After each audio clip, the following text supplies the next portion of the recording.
Hi, here's an instructional video on how to get the most out of your archer arms. So your archer arms is when one hand reaches down the centre of the back and the other hand reaches up the centre of the back, so the fingers link and bind. What this does is it creates a nice deep stretch across the shoulder and the chest, so mostly pec minor of the bottom arm, and the top arm you get a nice stretch again up through the side of the chest into the tricep. So on both sides you'll notice that generally that there is a little bit of a difference. One side will be a little bit tighter than the other unless you're very blessed to have completely balanced bodies, which is often quite rare but is not impossible. So to get the most out of this, here now I'm doing this with the arm that I struggle with the most, so you can see. So here, as the arm goes behind the back, you get internal rotation from the shoulder. If you try and do it without internally rotating that shoulder, it makes it a lot harder to get the arm close to the back and up the back. So here, if you can see, this is me doing it without internally rotating the shoulder first. So it makes it a lot harder. If I internally rotate the shoulder, I'm able to keep the elbow a little bit closer to the side and my hand goes up the centre of the back. Plus it stops the scapula from like winging out a little bit, which you'll feel if you try and slide the arm up the back without getting that tiny bit of like rotation first. Plus it definitely feels so much more comfortable this way.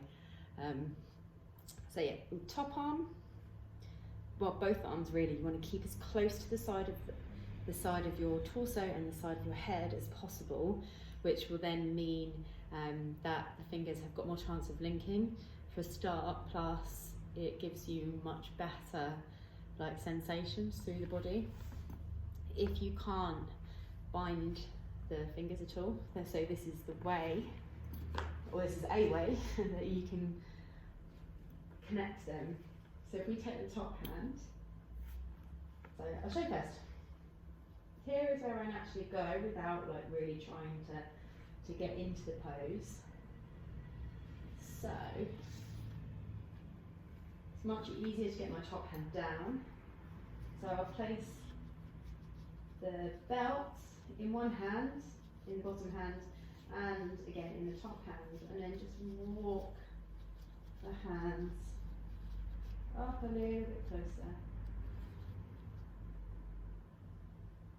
Now if you find that you're quite far away, what you can do is use the top arm to help bring the bottom arm up a little bit closer, and you can change it, so you're using the bottom hand to pull the top hand down.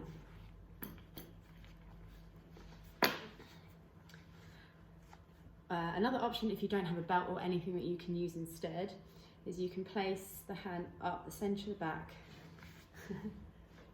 using the other hand to just guide it in, maybe sliding the elbow in a little bit closer, and then you can change it the other way around, so you're using the top hand to guide that hand in close to the head and down the centre of the back. Things that you should avoid doing or avoid allowing to happen is the rib cage flaring out too much and then try and force yourself into a position that doesn't quite feel right. So you just take it as you can. Another thing is you can place the block in either hand as well, and in that way you can kind of pull away a little bit, so almost like you're trying to pull that arm up and the bottom arm down, but keeping the elbows squeezed in. So that way you gain a little bit of a contraction through the muscles as well, so they're actively working to bring you in that position. When they're actively working, they generally tend to stay in their range of motion for a longer period of time. So there's lots of ways that you can do that.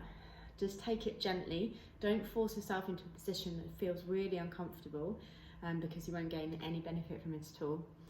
What I would suggest is about 60 to 90 seconds hold on each side, several times through. So it depends how much time you've got, or it depends on how much your body needs this, because if you find that you really can't get close, then your body needs it. You should then, so if that is where you are, focus on each side of it separately for about 60 seconds, and then swap round. So then you do that arm for 60 seconds, that arm for 60 seconds, but several times through. So it's the repetition that enables your body to feel a little bit freer. Then, so instead of just deeply holding the stretches, you can mobilize the area in the same way.